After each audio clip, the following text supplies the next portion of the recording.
রান্না করব বলুন তো? অনেক বেলা হয়ে গেল, রান্না চড়িয়ে দিই।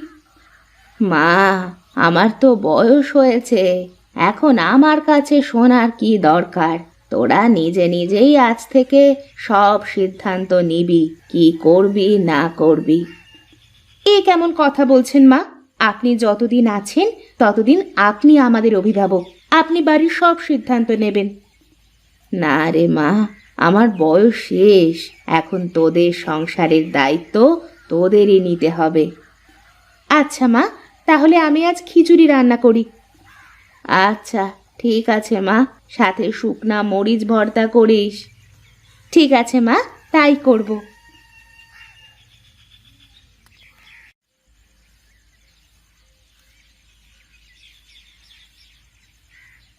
কি রে মালতী, কি করছিস এখানে? রান্না করছি ভাবি। রান্না করছিস তো বুঝলাম, কিন্তু কি রান্না করছিস তাই বল তো। কি আর রান্না করব দিদি, ঘরের সব তরিতরকারি শেষ হয়ে গেছে, তাই খিচুড়ি রান্না করছি। কি? খিচুড়ি? তুই কার কাছে শুনে খিচুড়ি রান্না করছিস শুনি? কেন, খিচুড়িতে কি সমস্যা?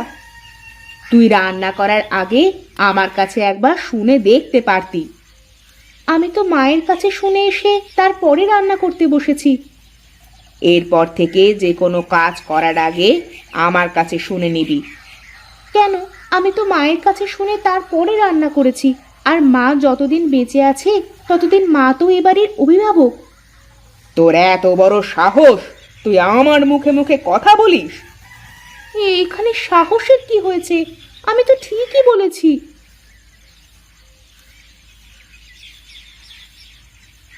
কি ব্যাপার? কি এত ঝগড়াঝাটি কেন এখানে?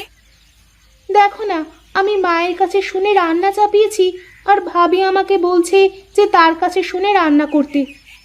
কি ব্যাপার ভাবি, মা তো এখনো বেঁচে আছে, তাহলে মালতী মায়ের কথা না শুনে তোমার কথা শুনতে যাবে কেন? মা বেঁচে আছে বলে কি এই সংসারে আমার কোনো মূল্য নেই? আমিও তো এ বাড়ির বড় বউ।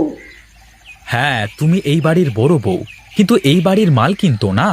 মা যতদিন বেঁচে আছে ততদিন এই সংসারের সব কিছু মায়ের ইচ্ছে অনুযায়ী হবে, তোমার ইচ্ছে অনুযায়ী নয়। কি? আমাকে এইভাবে অপমান করলে তোমরা?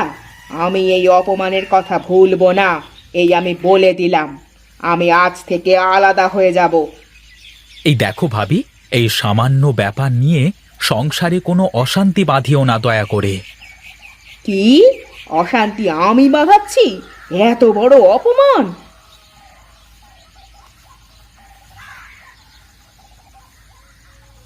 দেখেছো ভাবির ব্যবহার, দেখেছো? প্রতিদিন আমার সাথে এইরকম ব্যবহার করে ভাবি। বাদ দাও তো ভাবির কথা, সে তো অমনি। আমার খুব ক্ষুধা পেয়েছে, আমাকে খেতে দাও। আচ্ছা ঠিক আছে, তুমি ঘরে গিয়ে বসো, আমি খাবার নিয়ে আসছি।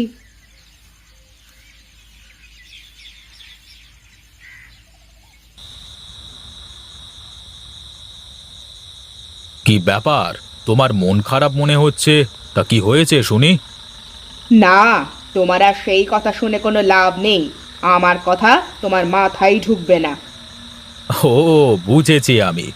তুমি মনে হয় বাপের বাড়ি যাবে, তাই না? অনেক দিন তো হয়ে গেল বাপের বাড়ি যাওয়া হয়নি। চলো চলো, শ্বশুর বাড়ি থেকে ঘুরে আসি। না, আমি কোথাও যাব না। নিজের বাড়িতে সুখ না থাকলে কি আর অন্য কোথাও সুখ খুঁজে পাওয়া যায় নাকি?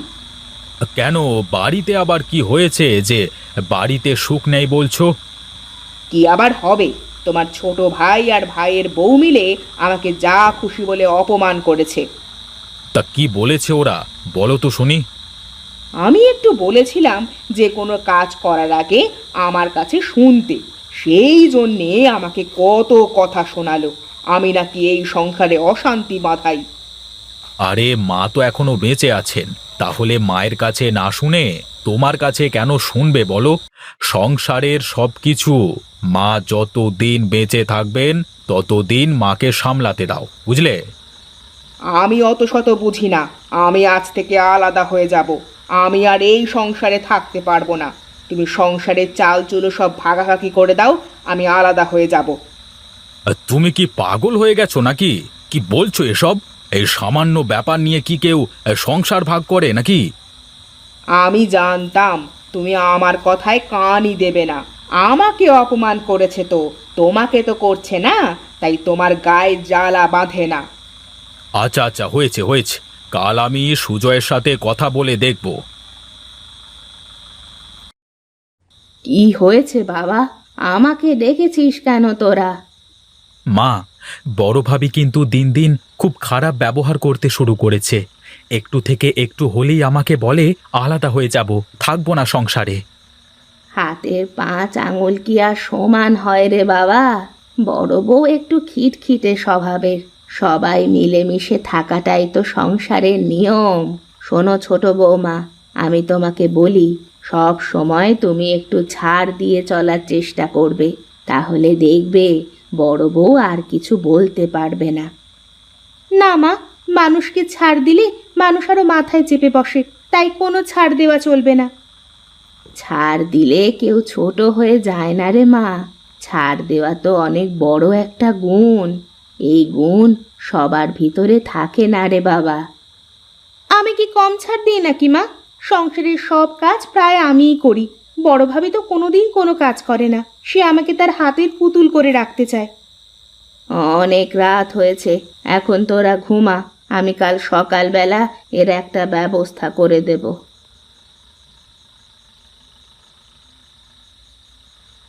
আজ অনেক দিন হয়ে গেল মেয়েটাকে দেখি না। মেয়েটাও অনেক দিন আমাদের বাড়িতে আসে না। মেয়েটাকে দেখতে বড় ইচ্ছে করছে গো। হ্যাঁ, সে তো আমারও করছে গো, কিন্তু মেয়েটা একদিন আসলে তো হতো। আমরা তো অনেক দিন হয়ে গেল মেয়েটার বাড়িতেও যাই না। চলো না, মেয়েটার বাড়ি থেকে একদিন ঘুরে আসি। তা তুমি মন্দ বলনি, একটু যাওয়া আসা না থাকলে আতিতেও তা থাকে না। আর চলো, কাল বিকেল বেলায় যাই, মেয়েটার বাড়ি থেকে ঘুরে আসি। ঠিক আছে, তাই হোক, চলো কাল যাই।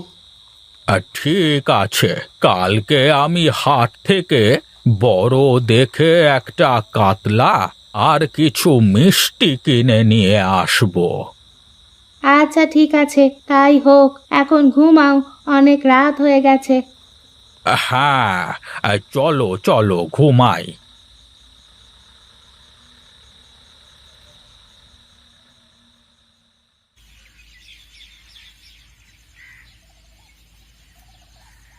ওগো, কোথায় গেলে? আমাকে এক ঘটি জল দাও তো, হাত মুখ ধুয়ে বাজারের দিকে যাই একটু।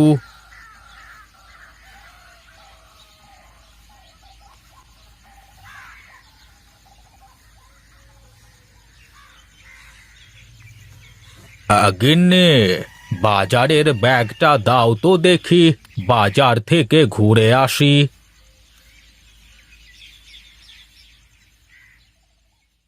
এই নাও ব্যাগ, তাড়াতাড়ি ফিরে এসো কেমন? তোমার তো আবার বাজারে গিয়ে চায়ের দোকানে বসে আড্ডা দিতে লাগলে দিন দুনিয়া সব ভুলে যাও।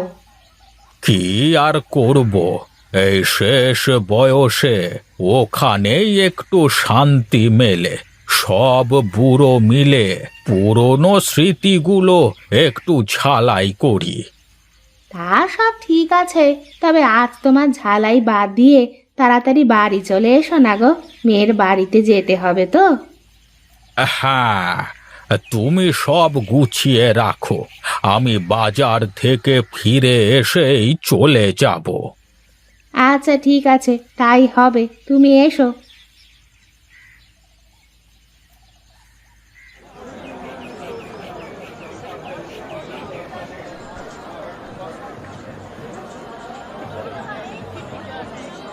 আরে হরিহর কাকা, কি মাছ দেবো আপনাকে? দে দে, বড় দেখে আমাকে একটা কাতলা মাছ দে দেখি। মেয়ের বাড়িতে যেতে হবে, বুঝলি তো। হ্যাঁ আচ্ছা কাকা, এই নাও, এই বড় মাছটা নিয়ে যাও, খুব ভালো হবে। এই পাশের গ্রামের বিলের মাছ।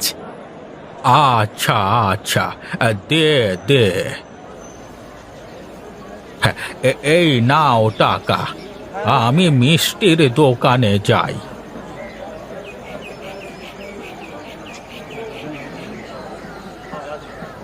এই ভোলা, আমাকে ভালো দেখে কেজি 5 মাছ দে দেখি।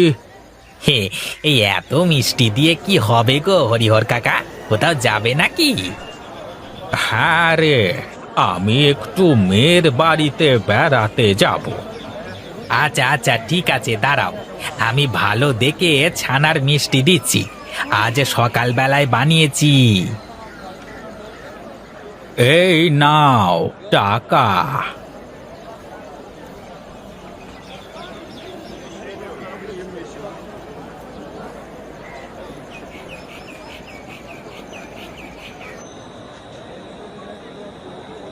কি ব্যাপার কাকা বাবু, কোথায় চললে?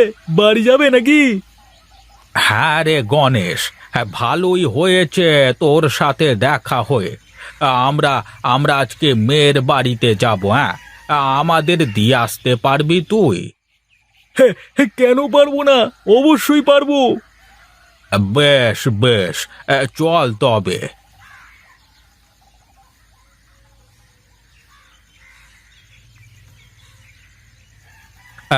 তুই এই জায়গায় দাঁড়া, আমি আসছি তোর কাকিকে ডেকে নিয়ে। কোথায় গো? গাড়ি চলে এসেছে, তাড়াতাড়ি চলে এসো।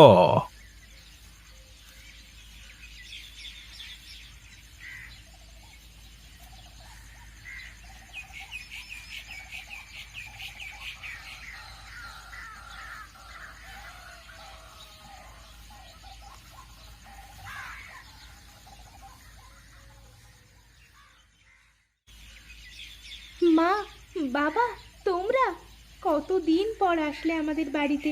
আমি ভাবছিলাম আমি যাব বেড়াতে। এসো, ভেতরে এসো। হ্যাঁ রে মা, তোকে দেখতে বড় ইচ্ছে হচ্ছিল, তাই চলে আসলাম। ভালোই করেছো, এসো ভেতরে গিয়ে বসো।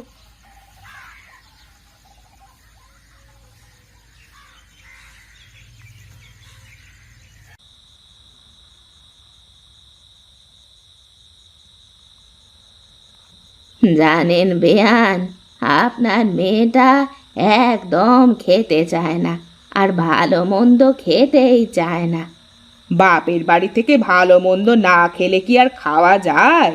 সারা জীবন ঘাস পাতা খেয়ে এসেছে বাপের বাড়ি থেকে, এখন কি করে ভালো মন্দ খাবে? হ্যাঁ, এইবার কিন্তু বেশি বলে ফেলছো তুমি ভাবি। আমাকে অপমান করলে আমি কিছু বলতাম না, কিন্তু তুমি আমার মা বাবাকে কি করে অপমান করতে পারো? আমি খেলে এখানে সব খাবার খেয়ে ফেলতে পারি, কিন্তু তোমার মতন চোখ বুজে আমি খেতে পারি না গো। খেতে পারলে তো খাবি। ঠিক আছে, তাহলে এসো, দেখি কে বেশি খেতে পারে। ঠিক আছে, আজ যদি আমি বেশি খেতে পারি, তাহলে আজ থেকে তুই আমার কথা মতো চলবি, বুঝলি? আর যদি আমি জিতি, তাহলে তুমি আমার কথা মতো চলবে। আচ্ছা ঠিক আছে, তাই হোক। তোরা কি লাগালি বলতো? থাম, তোরা থাম। ওদেরকে এই প্রতিযোগিতা করতে দিন বেয়ান, তাহলে দুই বউয়ের ঝগড়া যদি থামে।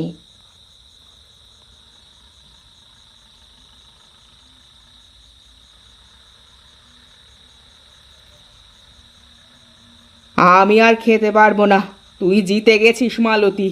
কিন্তু আমাকে একটা কথা বলতো, তুই এত খাবার খেতে পারিস, কিন্তু তারপরেও এত অল্প খাস কেন তুই?